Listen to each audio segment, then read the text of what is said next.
2 years ago, we did a cursory analysis to see how many reports and documents have been written about the Sahel and how they projected the Sahel. We realized that there were 348 publications on the Sahel, and of the 348 publications, only 2 pointed to the Sahel as a place where anybody could invest. So as UNDP, we reached out to the Special Coordinator for Development. President Goodluck Jonathan graciously accepted to accompany us on this journey to ask a single question. Why is the Sahel seen as a fractured region? The Sahel region, stretching across West and Central Africa, boasts of a rich tapestry of cultures and natural resources. Although it faces significant challenges such as terrorism, food insecurity, poverty and weak institutions, there is the potential for positive change. By fostering collaboration and building stronger institutions, the region can harness its resources and cultivate stability and prosperity for its communities. On July 30 to 31, 2025, the government of the Gambia, along with the Goodluck Jonathan Foundation, International IDEA, and the United Nations Development Programme, UNDP, hosted the inaugural Sahel Governance Forum under the theme, The Future of Governance, Rebuilding Public Trust and Social Cohesion in the Sahel. The 2-day forum brought together over 300 stakeholders from across the Sahel, including current and former heads of state, AU and ECOWAS representatives, UN officials, diplomats, civil society leaders, and development partners. His Excellency, President of the Republic of the Gambia, Adama Barrow, opened the event with a call to action, encouraging participants to transform discussions into tangible change.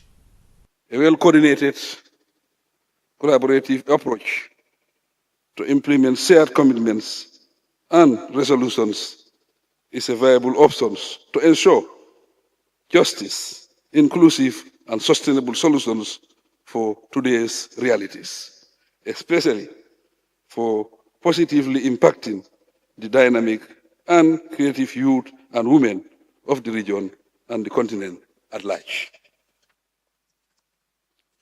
We must always remember that peace in the Sahel can influence peace and stability in Africa and beyond. Hence the urgency to continue dialoguing and working together to transform our challenges into meaningful outcomes.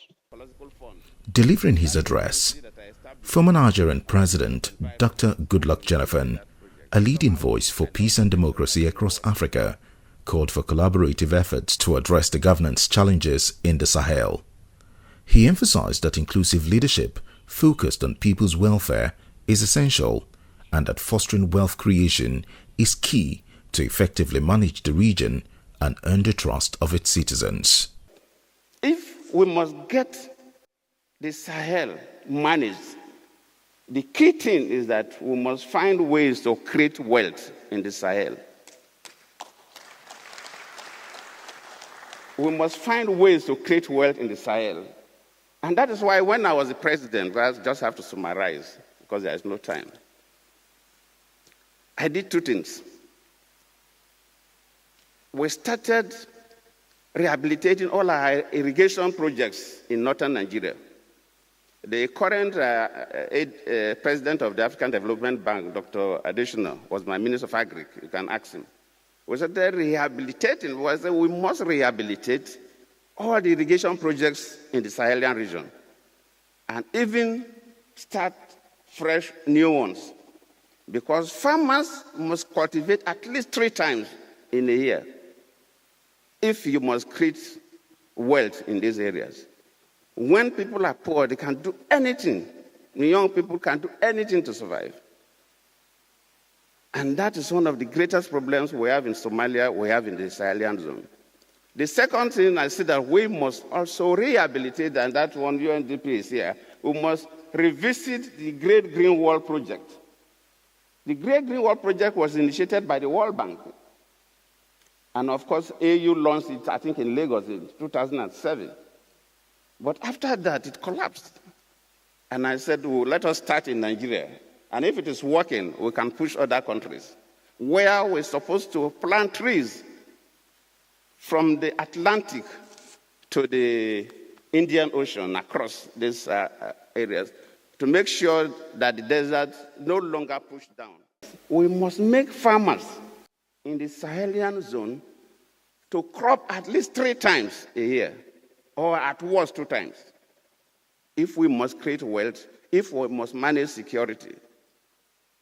And I believe these are possible if the countries are willing to do that. In his remarks, Dr. Umar Aliu Toure, President of the ECOWAS Commission, emphasized that effective governance goes beyond voting.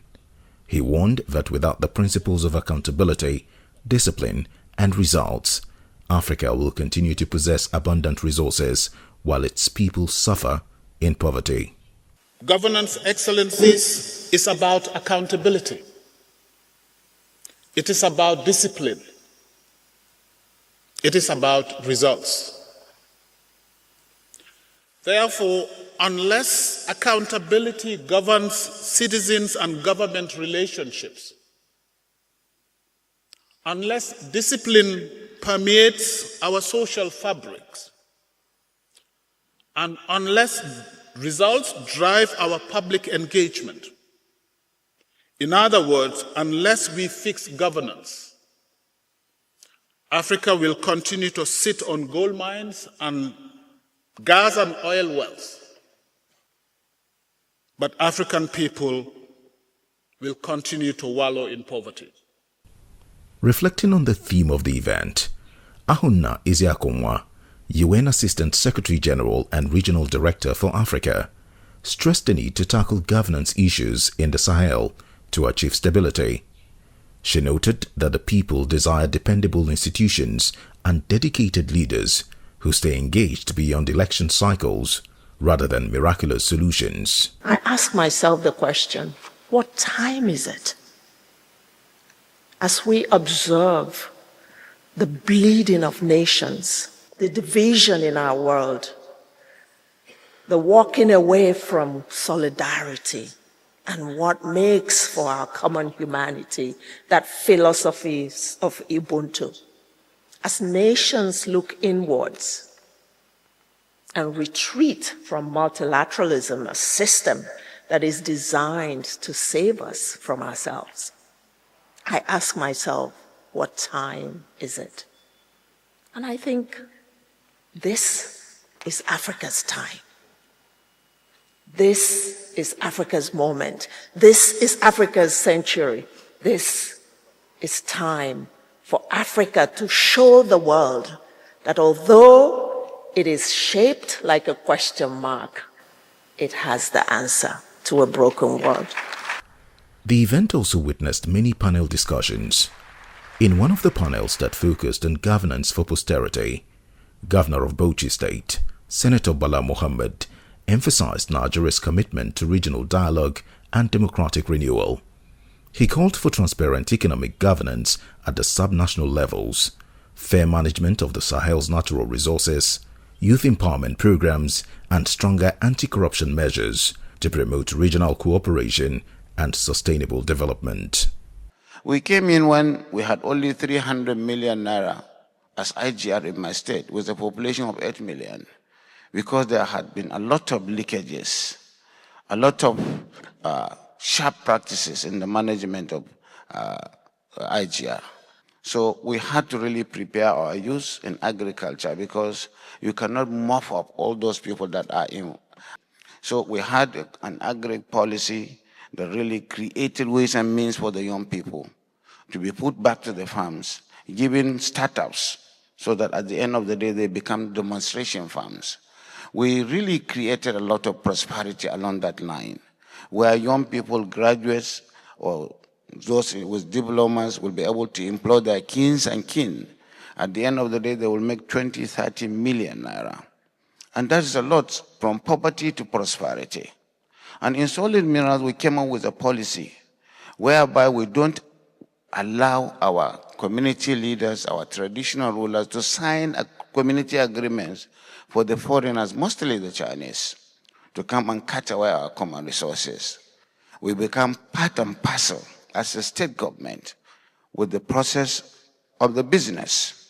We built over 7,000 classrooms to remove the prevalence of out-of-school children in my state through collaboration with international bodies.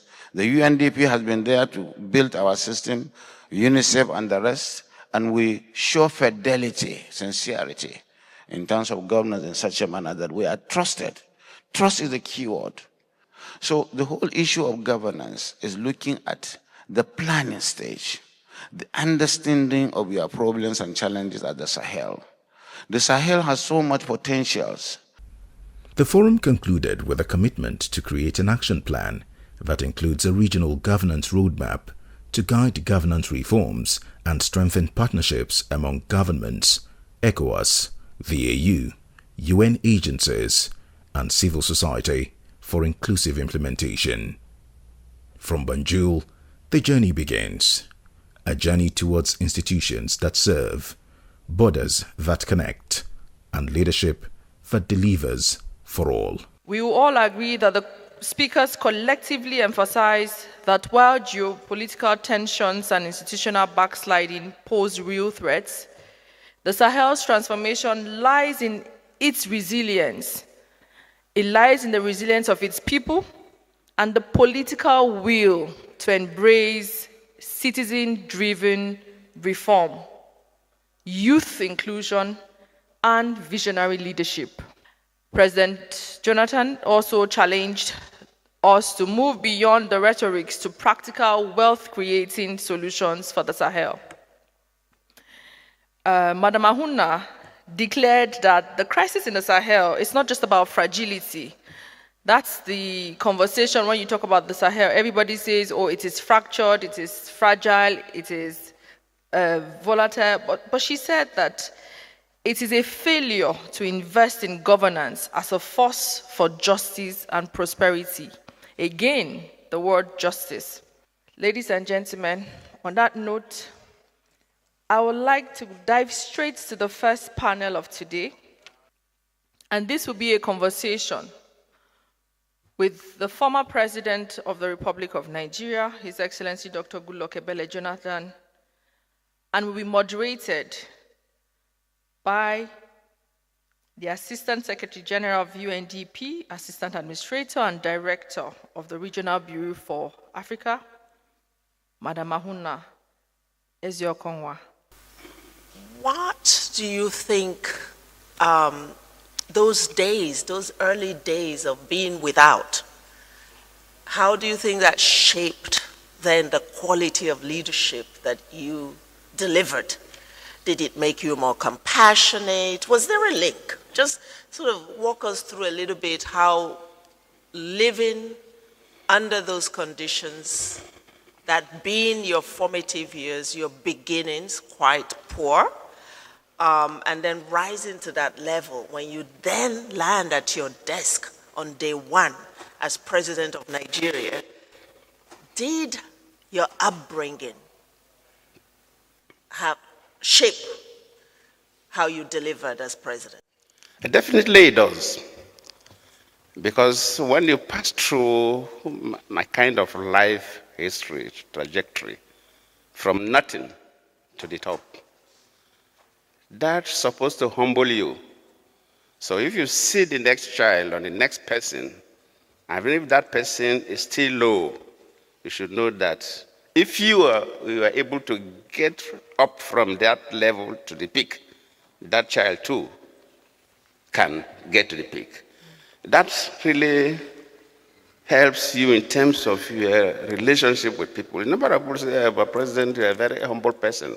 I must be humbled because I was not born with a silver spoon in the mouth. I grew from the gutter, kind of, in a rural setting.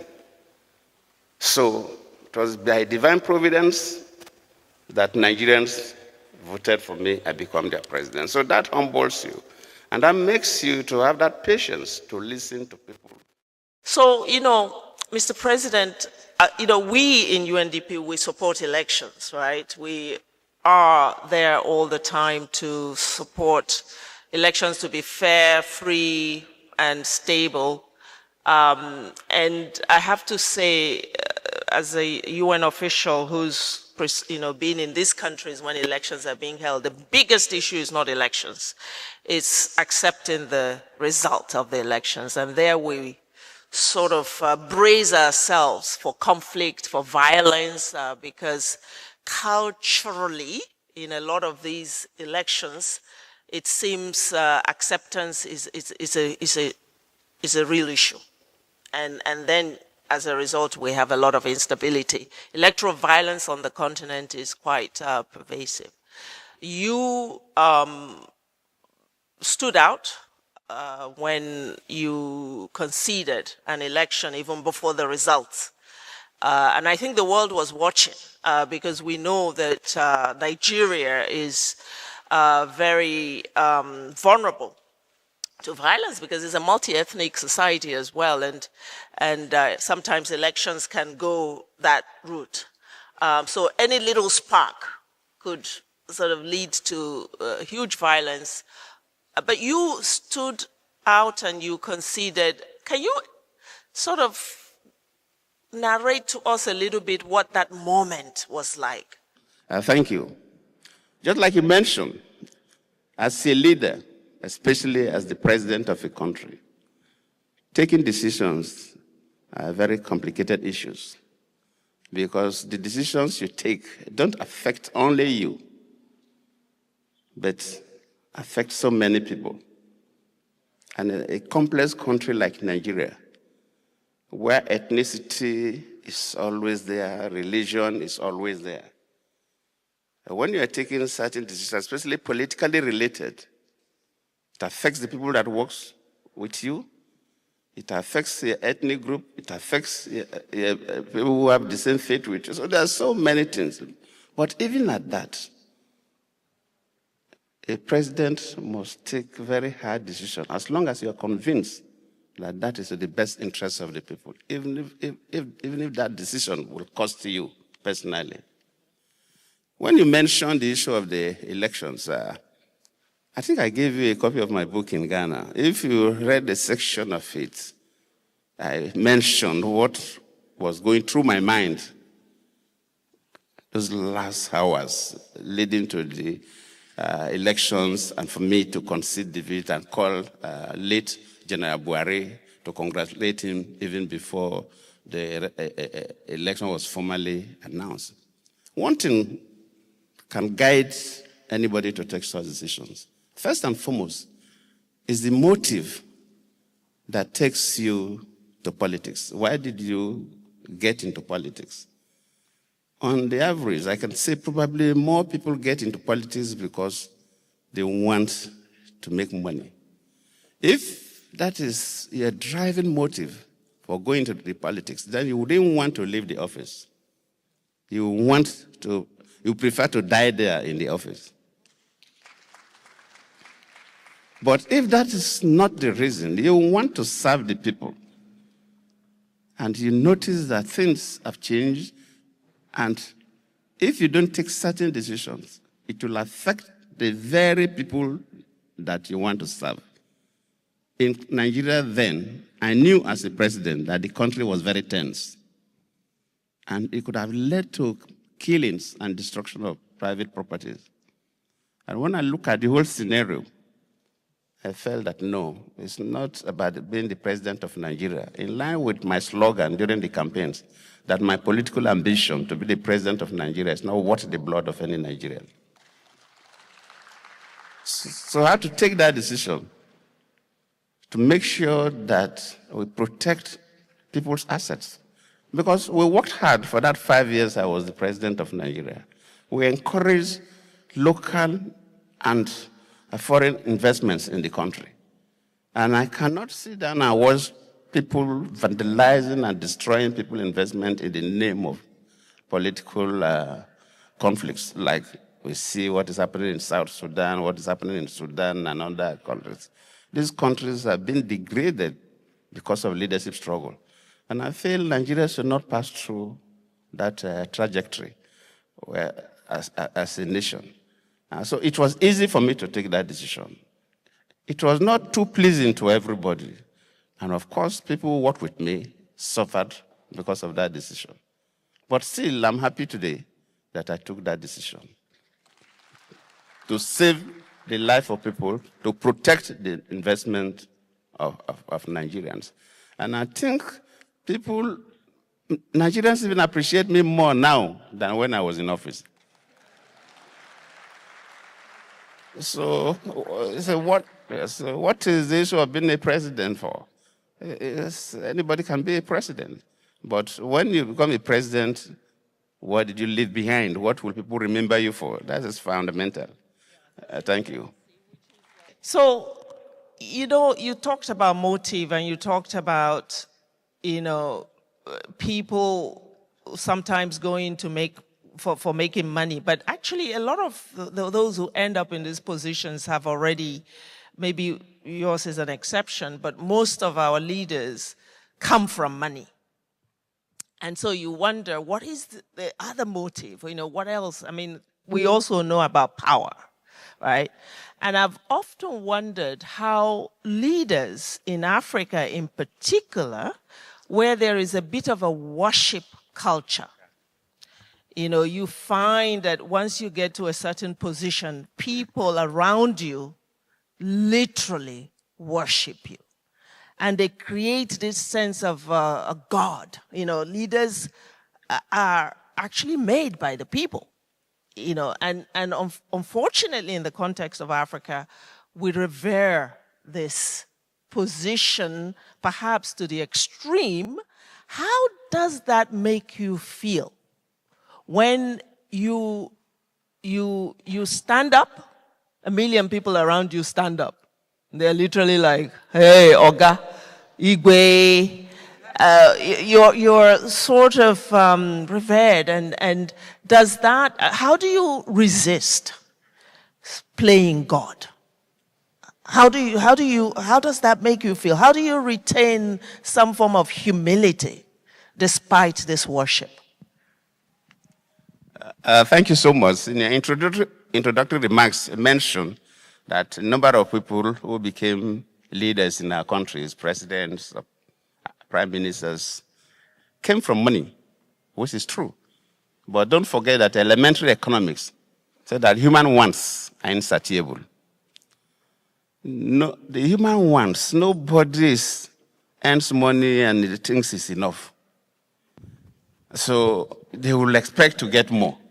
You think that they are so rich, they are stupendously rich, but to them, they want more. And to me, one key thing about what I notice is there's a slight difference between corruption to make money and greed. The greatest problem we have in most of our countries is greed by leaders. Not necessarily heads of state alone, even those who have the opportunity to head departments of government. It's greed that can make somebody steal money that you will not spend. That is beyond corruption. If you read this book written by one British journalist, Richard Dowden, published in 2008, read the section on Nigeria. It talks about corruption in Nigeria. So the people who have the privilege of being heads of state, if they are not greedy, they use the resources better. They make sure the resources go around through projects and other in the nations better. But when they are greedy, one person alone will want to take 50% of the resources or the income of the country and go and hide it in a bank abroad that he will not even spend the money. See, so these are the fundamental issues. So, yes, you talked about heads of state or leaders now becoming like little gods, deities. Some people like to be worshipped, and maybe that is one of the things that makes me completely different. I hate it. I don't like it at all.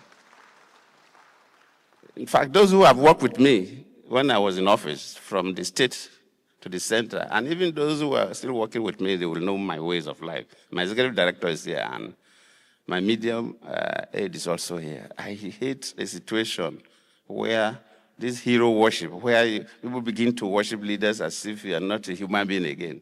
And that one gets into the mind of leaders, and they begin to play the role of God on earth. At the time you took office, Nigeria was declared the largest economy in Africa.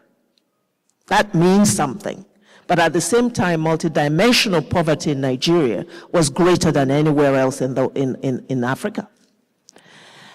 And then, so you were looking at this situation.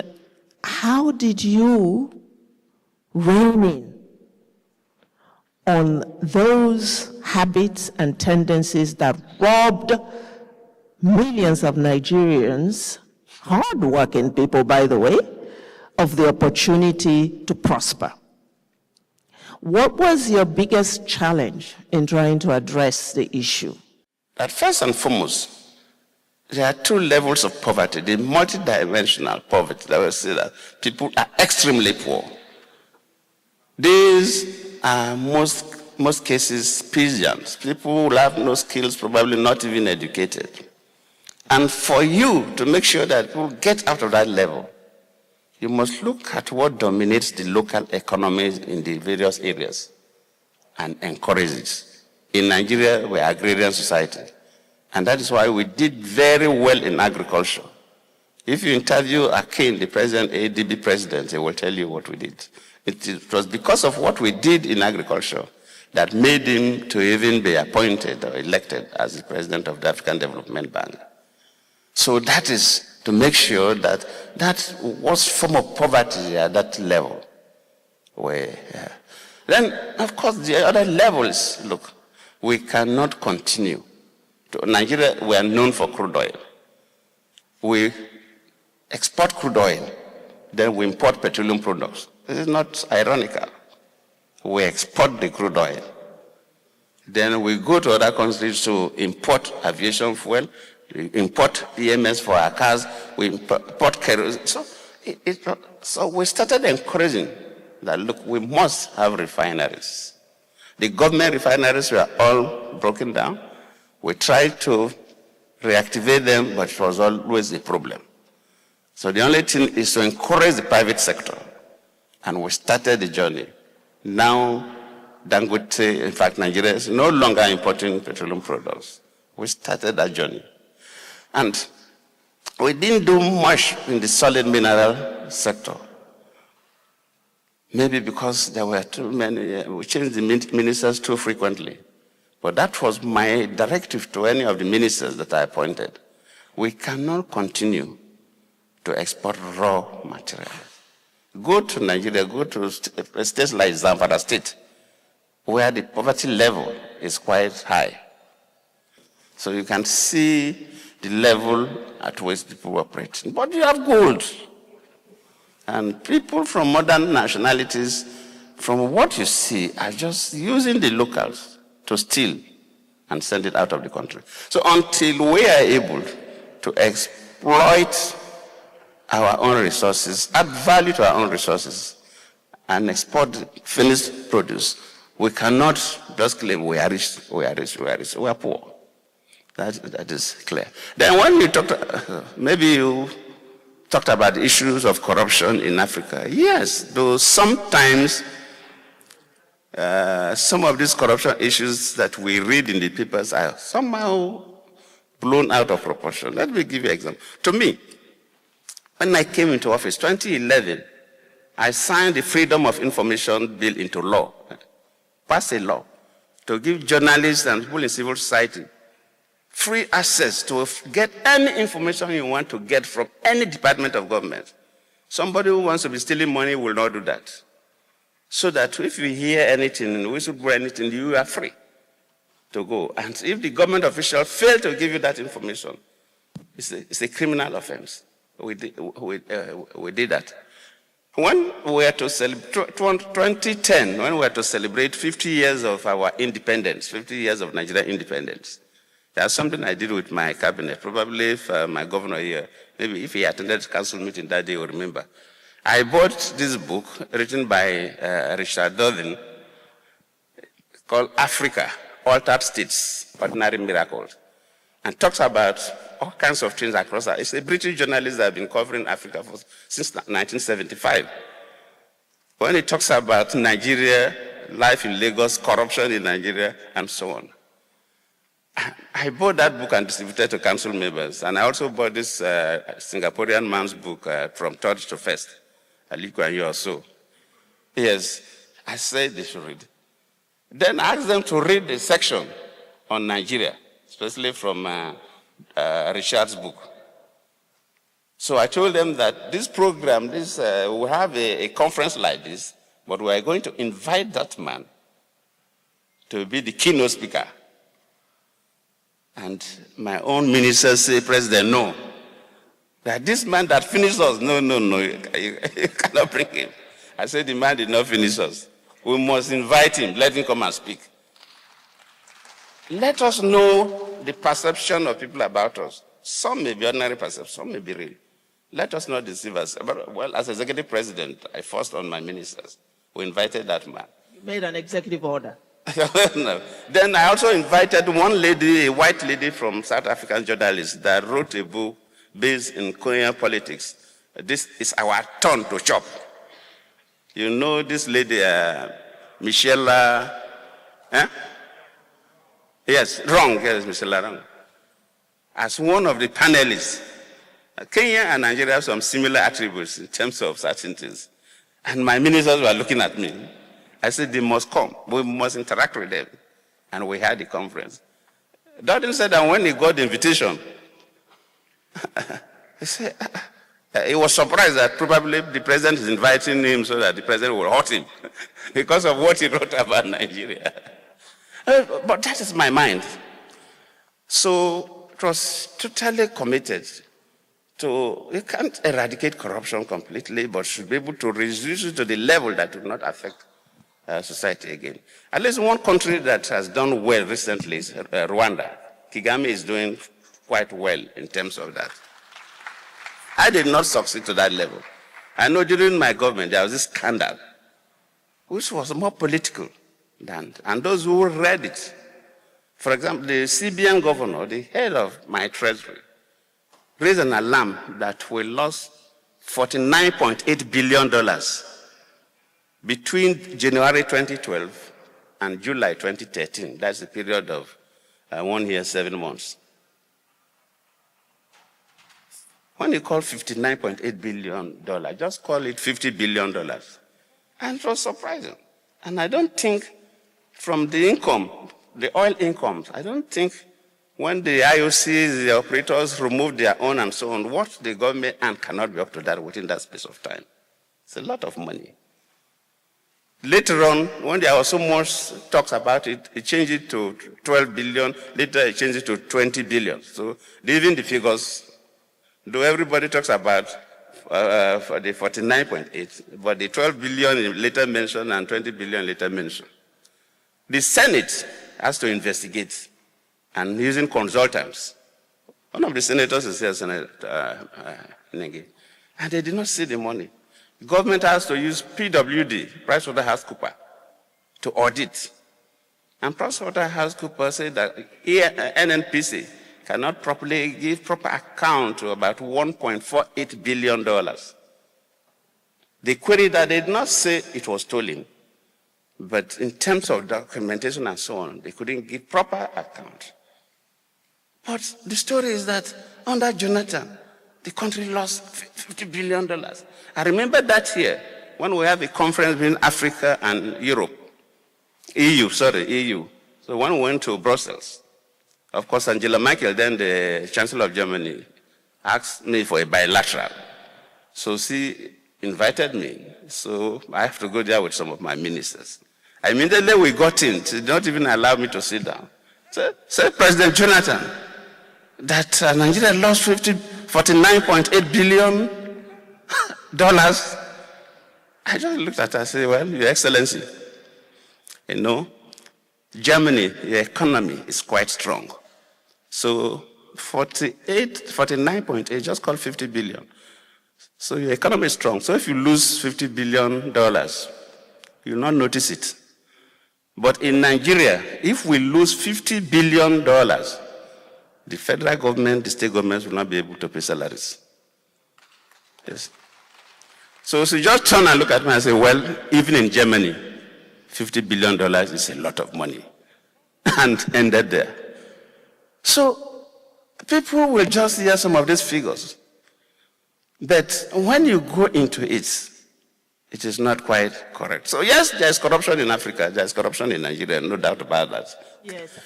But some of the stories are not absolutely correct. Yeah.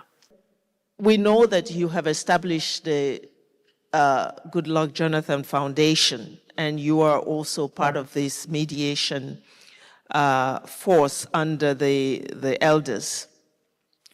Could you share maybe some behind-the-scenes story where your identity as a former president made a difference in a tense mediation situation, and what qualities do African leaders need most to be effective peace builders today?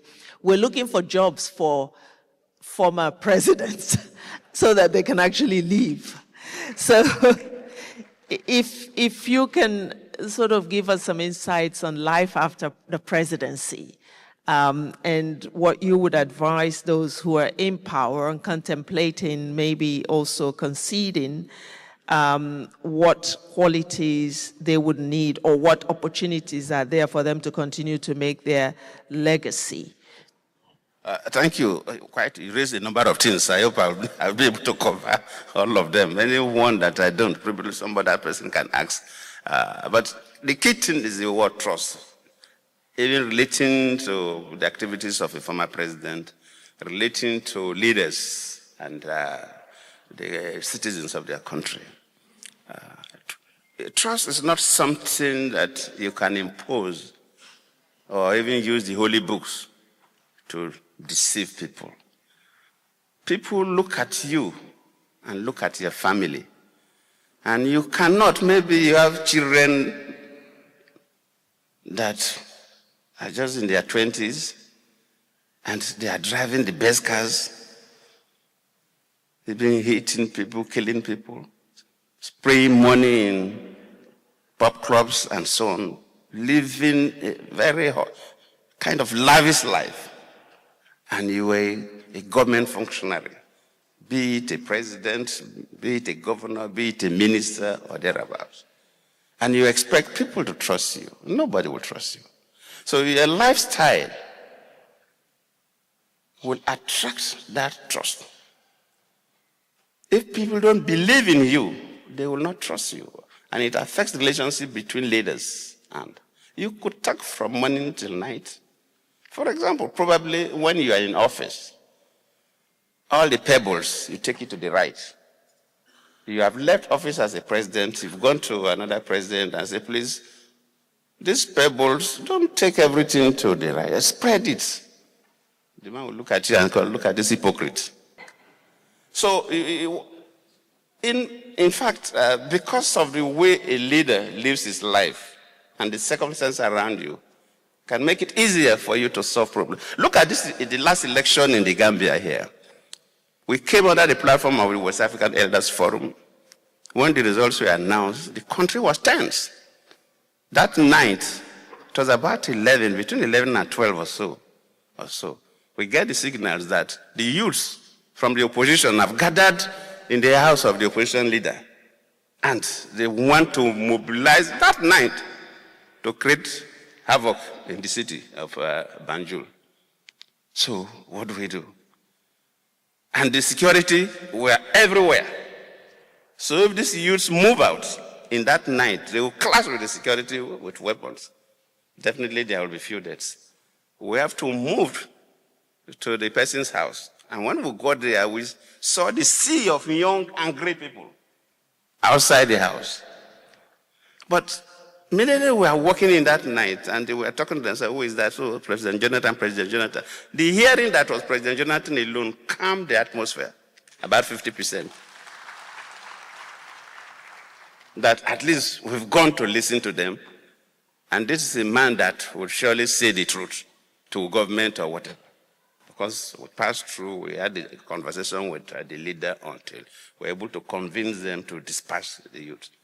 So sometimes the personal reaction, when we went to the Botswana election, Botswana, the ruling party that just lost the election, was there for 58 years. From independence, only one party that was able to rule.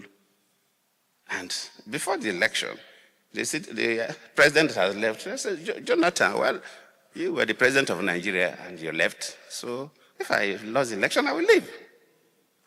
So that's what he said. That means that he remembered what I did in Nigeria.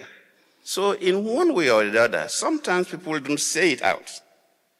But sometimes just seeing you and remembering what you stand for brings some kind of calmness in them. So definitely, the issue of trust is critical for leaders and even for the interaction with people generally. Excellencies, thank you very much, Mr. President. My name is Senator Abdul Ningi, and I'm a senator in the Nigerian Parliament. Mr. President, let me most profoundly say I'm so proud of you. Your opening speech has actually made our days here. Mr. President recalled when you were in power, I was in the Senate, and of course, the Deputy Senate Leader. We had majority both in the House of Reps and in the Senate and in the subnationals. That means we had more governors, almost 22 to 21 governors, and almost 473 local governments out of 774 from Nigeria. My question has to do with this scenario of most leaders, particularly in Nigeria, having what you call in the Nigerian parlance, cabal. This cabal are defined as the inner caucus of most head of states or president in Nigeria. And there was this rumor that if the cabal had known you are going to concede to the president, we had this rumor that you would have been drugged so that you will be sleeping for 24 hours. And therefore, there is no way you concede. Secondly, we heard that there was this rumor that they make it almost impossible for you to come out and address the Nigerian nation while conceding. Mr. President, my question is, did you foresee at that material time that there are some interest groups within the presidency and outside the presidency that had that ambition, and therefore you did a fast one on them and quickly concede even before the formal announcement of the official result?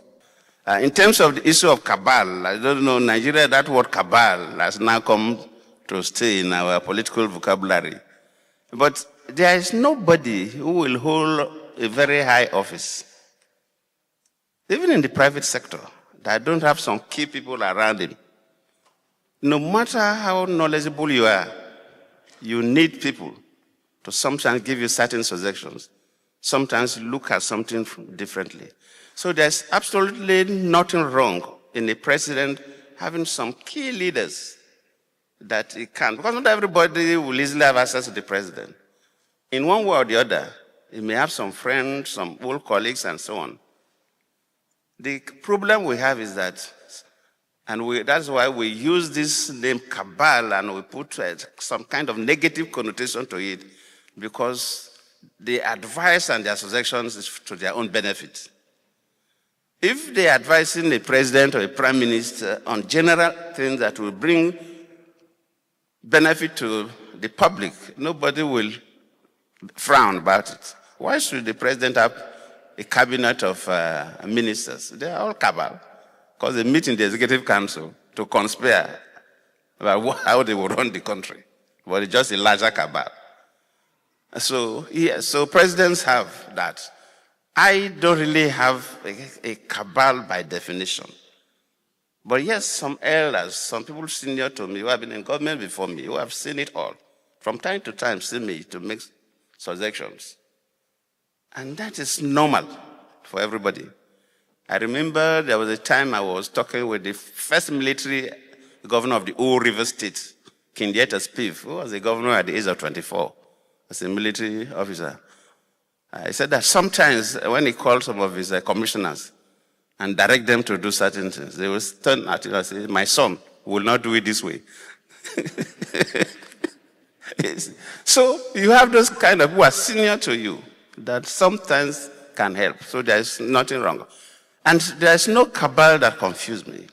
That day, I remember vividly that I called General Buhari. Results were coming in. Then I witnessed the incident that happened at the National Election Center when Elder Rubebe, who was representing me, challenged Jiga, the chairman of the National Independent Electoral Commission. And it was very bad, and people say the country would go into crisis. We witnessed all that. So, yeah, some of my aides, some ministers were there with me, some of my aides were there. And people were talking random. I couldn't even talk. I was just listening to people. Everybody is making one suggestion or the other, and so on. I remember Ngozi too was there, the finance minister then. Attorney General, I think, was also there. Dudafa was there. This theater minister then,